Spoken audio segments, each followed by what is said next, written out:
el terremoto, las réplicas, el vandalismo, todos conllevan grandes desafíos a la salud mental de las personas. Y sabemos que en muchas partes, cuando se producen fenómenos naturales de esta extremadura, de esta intensidad, se pueden esperar lo que los psiquiatras han definido como el estrés agudo o el estrés postraumático. Pero esas son categorías psiquiátricas que pueden ser descritas de muchas maneras técnicas. Pero hay también maneras en las cuales los latinoamericanos, los hispanos, describen este tipo de respuesta psicológica a eventos traumáticos como estos.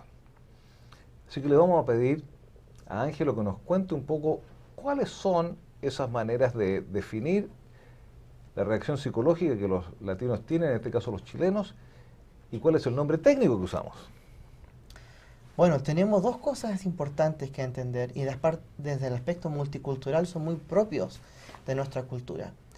Que aunque tengamos términos similares en inglés, en español nosotros tenemos nuestras propias formas de conceptualizar esto. Uno de ellos es el ataque de nervios. Muchas personas experimentaron un ataque de nervios, que es la pérdida del control, debido a una situación traumática. Y la otra parte que es aún más difícil de entender, pero muy propia de nosotros y de nuestro idioma, es la palabra el susto. Pasar un susto, tener un susto, vivir asustado. Son conceptos que nos entregan un entendimiento de cómo nosotros expresamos el trauma que vivimos producto de un desastre natural, en este caso un terremoto. Entonces, cuando tratamos de entender a las personas, probablemente la palabra trauma, aunque es un tipo de trauma, no es lo que viene a nuestro vocabulario o como nosotros vamos a expresarlo, pero sino como susto. Me quedé asustado, vivo asustado. Gente que expresa sus sentimientos como salgo a la calle y vivo asustado, esperando una nueva réplica, cuidando que no se les caiga una muralla. Esos dos términos nos ayudan a entender en forma multicultural cómo nosotros en nuestro idioma, el español, expresamos, por ejemplo, lo que la gente está viviendo como resultado de un terremoto, un ataque de nervios o vivir en susto.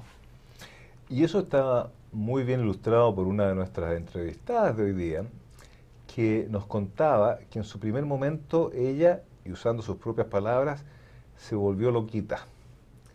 Perdió, comillas, su estabilidad emocional e intelectual. Eso es lo que nosotros llamamos un ataque de nervios, en el cual las reacciones pueden ser variadas, tomando formas como la negación, como el distanciamiento, como el susto y el responder en formas casi metafóricas al proceso que nos genera este tipo de eventos. Ahora, una de las cosas importantes que debemos agregar es que todos estos eventos, ¿no es cierto?, se resuelven a veces normalmente. Pasado el primer ataque de nervios o el primer impacto, ¿no es cierto?, volvemos gradualmente a la normalidad. También entendemos que muchos de nosotros permanecemos en un estado de susto, quedamos espantados, dicen los chilenos, que es quedamos asustados y pasamos entonces muchas noches en vela, las réplicas nos hacen, comillas, interrumpir nuestras actividades normales, ¿no es cierto?, y nos cuesta concentrarnos. Aún así, eso no quiere decir de que la mayoría de las personas no se reponga, porque si ustedes piensan, un terremoto de grado 8.8 es un terremoto que debió haber puesto a toda una nación de rodillas, y por supuesto que lo hizo momentáneamente. Pero hay mucha gente que ha logrado no solamente recuperarse, sino también poder hacer cosas por otros, tanto aquellos que estaban en Chile como aquellos que estamos afuera, como ustedes lo han visto en las distintas, o lo verán, en las distintas entrevistas. Ángel, ¿alguna otra cosa que debiéramos haber comentado o conversado y no lo hemos hecho todavía? Yo creo que es importante entender cómo un terremoto cambia la vida de las personas. Psicológicamente, las personas que viven en áreas sísmicas, tal como la cuenca del Rin del Pacífico o la costa oeste de Estados Unidos, viven de una forma distinta. Cómo se arregla un living, por ejemplo, se tiene en consideración que continuamente hay temblores y se mueven. No se dejan cosas que puedan caerse fácilmente. Personas mayores ya que han experimentado esto duermen con una linterna, así como los entrevistados que tuvimos, al lado de su cama. Tienen agua mineral y agua potable, no por la comodidad de no comprar en el supermercado de forma regular, sino esperando la venida impredecible de un terremoto.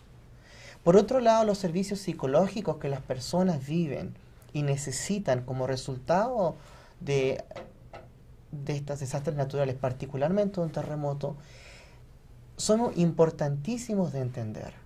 2/3 de la población americana nunca experimentarán un terremoto. Por consiguiente, no es algo que se estudia en forma paulatina.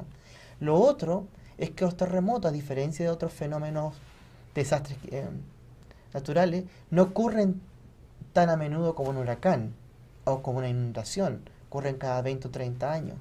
Pero el efecto duradero que estos tienen y el resultado del trauma que viene como producto de las réplicas que no permite a la gente olvidar, lo hace un fenómeno muy particular, pero a la vez tremendamente duradero en lo que causa la posible trauma, que no siempre viene en ese momento que ocurre el terremoto. Mucha gente se traumatiza después del terremoto, posteriormente al terremoto, con deseo, los días más tarde, las semanas más tarde, un mes más tarde, la gente todavía en Chile experimenta réplica, que les impide reparar sus casas, les impide retornar a su vida laboral, les interrumpe los almuerzos, les continúa quebrando sus platos, sus tazas y todas aquellas cosas que ellos tienen como recuerdo de familiares o personas que ellos quieren. Por consiguiente, el entender un terremoto es entender un desastre natural que es único, pero es tremendamente duradero en la memoria de las personas, que pese a que ocurre cada 20 o 30 años, que probablemente es más de una generación, conlleva un cambio de mentalidad en las personas y un trauma que es tan duradero que no puede dejarse de analizar en sí con un fenómeno único, pero a la vez seguro de que pase, pero impredecible en qué momento esto va a ocurrir. Estamos muy de acuerdo porque es impredecible y además ocurre sin alarma ninguna. Lo que debemos también recordar es que no hay país que sufra un terremoto que no tenga consecuencias. No hay terremotos sin consecuencias, por consiguiente, no hay país que no necesite ayuda.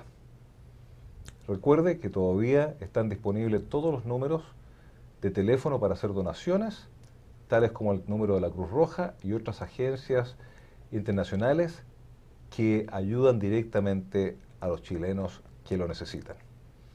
Esperamos que usted, tal como nosotros, cooperen para el beneficio de aquellas personas. Muchísimas gracias, Ángelo. Muchas gracias por compartir. Gracias por invitarme a conversar contigo. Muy interesante conversación. Que esté muy bien.